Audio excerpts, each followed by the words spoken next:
est urgent de te faire vacciner, fais gaffe, tu vas tomber malade. Alors oui, c'est la grippe quand même. Faites gaffe les gens, c'est la grippe. Vous risquez de tomber malade et d'être 7 jours au lit. Enfin, 4 jours. Voilà. Fais-toi vacciner quand même.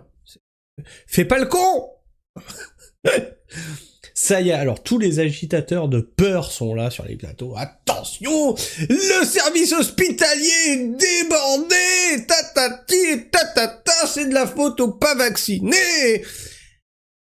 Et l'État qui a fait que de sabrer le service de santé, l'État qui a retiré des lits, l'État qui a maltraité les services hospitaliers, l'État qui vous en a mis plein la... Ah non, c'est de la faute des non-vaccinés, bien entendu. Alors, juste avant, je voudrais qu'on revienne... Attendez, faut que je retourne sur mon profil...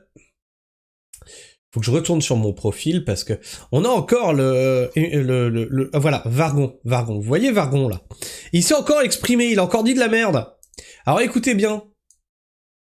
Alors comme je disais, mais MDR, mais quel branquignol. Ah, attention, la grippe, ça peut te mettre au lit. Non, quel dommage, sans deck. Faut te faire vacciner, rends-toi compte, tu pourrais être couché 3 ou 4 jours. Alors écoutons ce que nous dit Monsieur Vargon. Attention, la grippe, elle est là. Comme tous les ans, la même époque, dis donc. Et elle pourrait te filer de la fièvre. Et donc, reste au lit. Vaccine-toi, quand même. Non, mais attention. Les antivax, ça existe avant le Covid. Hein. Le Covid, il nous racontait que c'était contre le vaccin à ARN. Alors là, il joue un truc qui est génial, c'est qu'il est en train de mélanger les personnes qui ont eu une défiance contre le Covid avec les antivax et antivax. Il sait très bien ce qu'il est en train de faire. La grippe saisonnière, on n'est pas obligé de se vacciner contre. On est d'accord ou on n'est pas d'accord? Oui ou non? Donc, ne pas vouloir du vaccin contre la grippe, ce n'est pas être anti-vax. Si t'as tes 11 vaccins obligatoires, tête de nœud, tu n'es pas anti-vax. Regarde, je ne me fais pas vacciner contre la grippe. Voilà. Je ne suis pas vacciné contre le gros vide. Pourquoi? Parce que j'ai regardé les chiffres et que j'étais pas du tout dans la population à risque. Mais pas du tout, hein. On est d'accord, je suis en pleine forme, je suis toujours dehors, voilà. Et finalement, qu'est-ce qui... Ah, je l'ai pas chopé, dis donc. Oh, ça c'est bizarre. Mes chiens, mes chats, ils ont toutes leurs vaccins un jour. J'ai mes 11 vaccins obligatoires. Un vaccin avec lequel je déconne pas, c'est le tétanos. Parce que dans mon métier, bah effectivement, si jamais je le chope, j'ai de grandes chances de le choper. En fait, la bactérie, elle est dans le sol, elle est partout, elle est dans la boue. Donc là-dessus, c'est un vaccin qu'on suit, voilà. Donc je suis un anti-vax, tête de nœud. C'est ça? Je suis anti-vax. Hein? Parce que je veux pas me faire vacciner contre la grippe. Parce que c'est mon choix, parce que j'ai pas envie. Alors petit rappel qu'ils ont foutu dans le vaccin de la grippe, le vaccin gros vide. Hein? Et ça, maintenant, ils essayent de vous le faire bouffer. Alors attention, ils vont vous agiter la peur maintenant. Alors écoutons ce que nous dit Vargon, et après on ira écouter un de ses confrères, ses fameux confrères de plateau, qui ont pas de patientèle, mais qui passent leur temps sur les plateaux télé. Petit rappel, c'est un urgentiste, donc qui ne vaccine pas. Ne fait pas de vaccin. Étonnamment, il en parle beaucoup. Pas du tout, on voit bien que désormais c'est tous les vaccins, ça date de la fin des années 90, du début des années 2000, il y a eu l'hépatite B aussi, je ne sais pas si vous vous souvenez, mais l'hépatite B qui est obligatoire pour le personnel soignant, on disait que ça donnait la sclérose en plaques. Donc tout ça est très problématique en termes de prévention. Et c'est vrai que les gens disent « Ah oui, le vaccin me rend plus malade ». Moi, j'avais eu une remarque assez intéressante d'une aide-soignante il y a longtemps, en 2017 ou 2018, qui disait... Donc avant le Covid. Avant le Covid, qui disait « Si c'était vraiment important, il le rendrait obligatoire ». Donc c'est...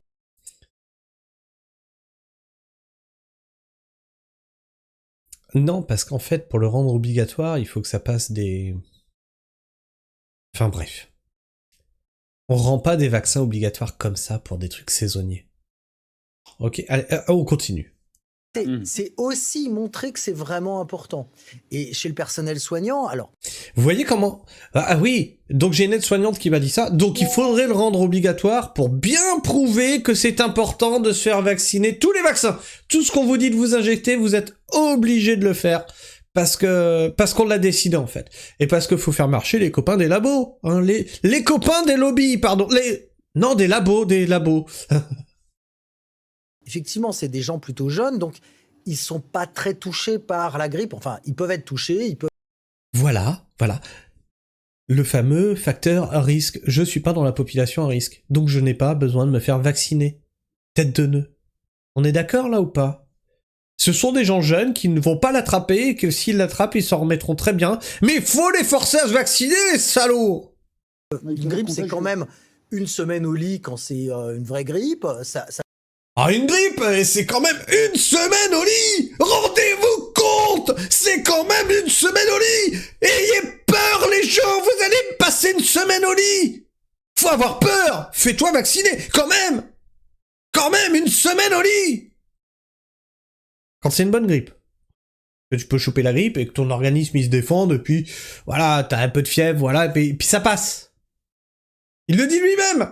Ce que tu risques, c'est une semaine au lit quand c'est une bonne grippe. Alors, je ne nie pas. Hein. La grippe, aujourd'hui, elle tue. Mais elle tue quoi? Les 65, 70 ans et plus, avec des gros problèmes de santé. Et c'est un pourcentage très faible des gens qui attrapent la grippe en France. Ça peut être vraiment sévère. Mais ils sont... Une semaine au lit, c'est vraiment sévère. Waouh. Ah ouais, waouh. Ah, tu m'étonnes qu'ils étaient en panique pendant le gros vide, hein. Si une semaine au lit, c'est vraiment sévère. Ah non, mais ce mec a fait médecine, hein. Ça fait flipper. Hein. Ah, c'est flippant. Oh, je peux vous en montrer d'autres de ce gars-là. C'est incroyable. Il a un mépris de classe qui est génial. Contagieux. Nos patients, ils sont quand même soit âgés et polypathologiques, soit polypathologiques, avec une immunité qui peut être diminuée. Donc, on peut être vecteur de la grippe. La grippe, le problème, c'est que le vaccin n'est pas excellent puisqu'il est fait sur des souches antérieures. Vous dites pas excellent, ça veut dire qu'il n'est pas forcément exactement celui qui correspond. Ah, vous dites pas excellent. Attention, parce que là, oui, il dit pas excellent. Il te protège pas, en fait. Tu peux le choper. Voilà. Donc, vous arrêtez de nous casser les couilles. Elle essaye de lui sauver le cul. Mais attendez, bougez pas, parce que ce mec a quand même réussi à me faire rire. Hein. Il nous met... Ça fait désormais quasiment une semaine que l'extrême gauche et l'extrême droite et les antivax m'accusent de ne pas vouloir recevoir des patients aux urgences dans le service d'une des villes les plus pauvres de France. Donc on rappelle hein, que ce médecin avait dit que si les gens voulaient pas se faire vacciner, on devrait être en droit de pas les recevoir à l'hôpital. Et donc j'ai mis, donc en gros, tout le monde, conjointement, a décidé de te détester, mais si tout le monde est le problème, c'est bien souvent que le problème, c'est soi-même. Gros boulet. Attendez, on n'a pas fini, hein, parce que alors là, le mépris de classe est un truc de fou avec ce type. Où il est? Toc. Alors je mettais ici... C'est fou, le mépris de classe de ce toubib, et personne ne fait rien. Alors écoutez bien ça.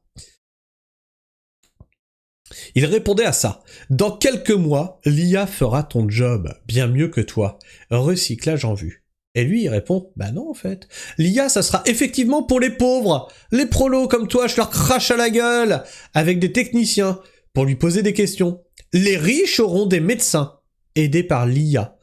Donc lui, il lui dit en gros, bon bah mec, l'IA va faire ton taf, donc tu vas dégager.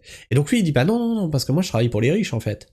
Les riches auront des médecins aidés par l'IA, ce qui est différent de l'IA qui va diagnostiquer, aidé par un technicien, tu vois. Donc il crache à la gueule des pauvres, hein, qui auront cette médecine de pauvres, hein, cette médecine d'IA que les techniciens ne comprendront pas forcément, et la médecine des riches.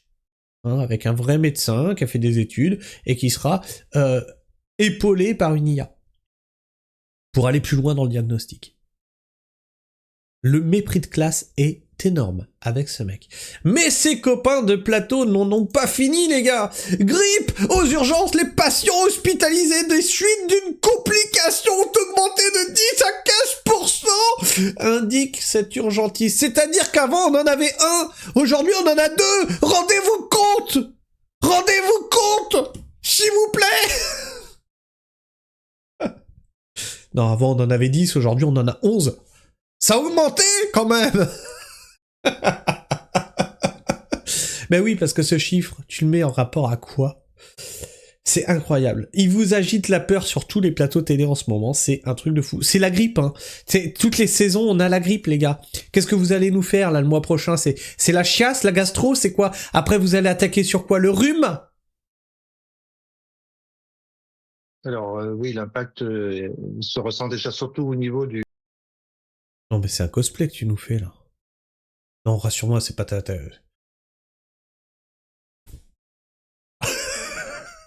On dirait, merde, le truc des inconnus, là, dans Tournée Ménage. du SAMU SAS. Depuis 15 jours à peu près, les nombres d'appels augmentent pour des syndromes grippaux. Aux urgences également, les patients hospitalisés dans les suites d'une complication de grippe ont augmenté de 10 à 15% à peu près. Et ce qui est surtout significatif, c'est le taux de positivité des tests que l'on fait à l'entrée des urgences pour identifier les cas de grippe.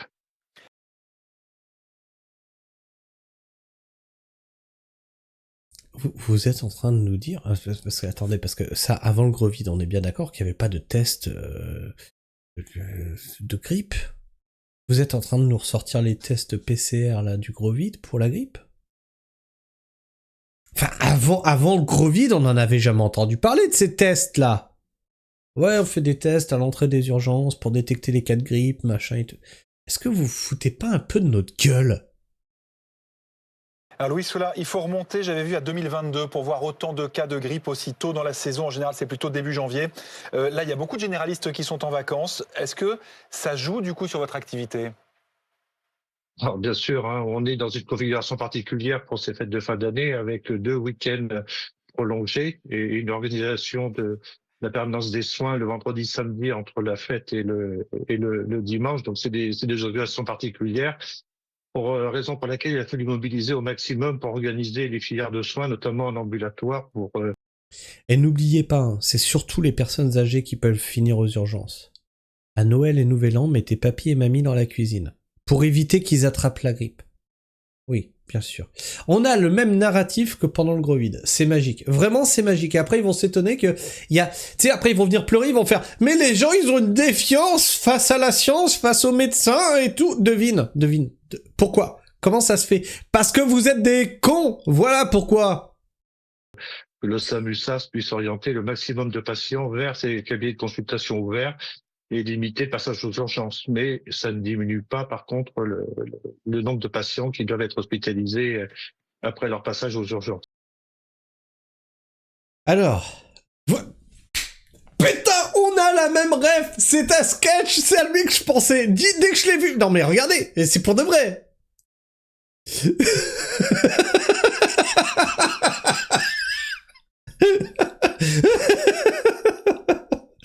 Il est devenu médecin depuis Tournée Ménage. Il avait qu'à se faire vacciner. Course en grande surface ce matin, seulement 3 à 4 personnes dont moi à porter un masque, décidément ce pays est honteux et irrespectueux. Alors là, on a tous les pros. Putain. Alors tiens, on m'a informé que ça y est, tout le monde met son masque. On a même... Moi, ça va, dans ma région, ça va encore. Mais je te salue, hein, Christian. Il m'a même dit, j'ai vu un mec tout seul dans sa voiture avec son masque. Ouais, des fois qu'il aurait peur de se contaminer lui-même. Ah, ça y est, ils sont tous redevenus fous, ça y est, ils sont partis dans leur délire. Ah oui, non, mais attention, dans ta voiture. Et ton siège, il pourrait te contaminer. Fais gaffe, quand même. Ah ouais. Pourrait avoir à faire avec le fait que les gens sont globalement de plus en plus vieux, dans un état de santé généralement lamentable, stress, manque de nutriments, de vitamine D, pardon, etc., et non plus accès à des médecins, sans parler des médecins incompétents et disponibles. Sans compter de médecins compétents et disponibles. Alors effectivement, c'est ce que je dis, hein, le problème ce n'est pas les patients non vaccinés, c'est le problème, c'est votre gouvernement qui vous a défoncé la gueule. On est dans des déserts médicaux, on tombe malade, on dit c'est pas grave, on attend que ça passe. Mon premier hôpital est à 45 minutes, même si je chope la grippe, je reste dans mon lit. Purée, celui-là, tu le vois arriver, tu pars en courant. BFM pour faire peur aux moutons, vous auriez dû écrire « Épidémie de Covid-19 », lol. L'absurdité du jour. Les patients hospitalisés vont augmenter de 10 à 15%. Dans quel sens sont-ils augmentés? Dans la longueur, dans la largeur? Non mais surtout, à partir de quoi? Qu'est-ce qu'on dit? On a 10 patients, ça fait 11? Quel est aujourd'hui le nombre de patients hospitalisés à cause de la grippe? Il vous donne pas le chiffre. Ils vous donnent pas le chiffre. On continue, alors là, attention, battage médiatique, attention, faut que je mette le truc de droit d'auteur CLCI. Il est encore temps de se faire vacciner contre la grippe. Il faut absolument continuer à se faire vacciner pour continuer à protéger. Si tu le fais pas pour toi, tu le fais pour les autres, monsieur. Oui, parce que le vaccin marche pas, en fait. Stéphanie Rist, ministre de la Santé.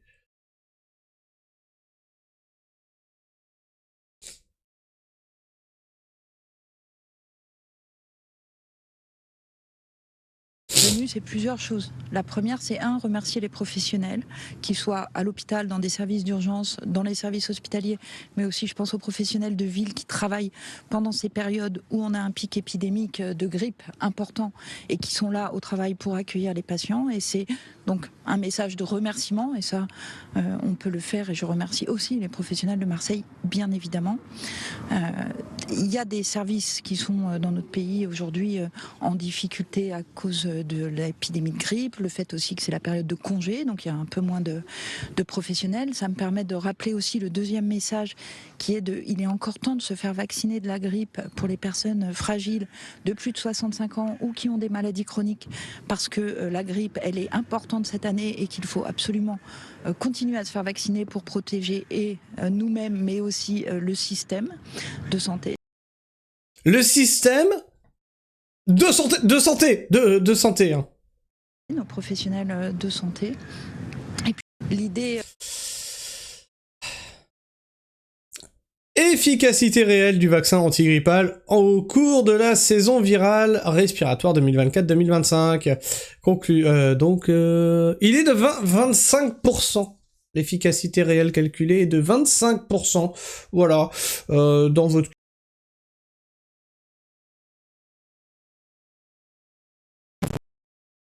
Voilà. Donc je disais dans votre cul au bout d'un moment. Voilà. Bref, sur ce, fais-toi vacciner et peur, mets ton masque surtout. Bref, sur ce, dis-moi ce que tu en penses dans l'espace commentaire, partage-moi ton avis et ton opinion. Abonne-toi si tu es encore là en fin de vidéo, bien entendu.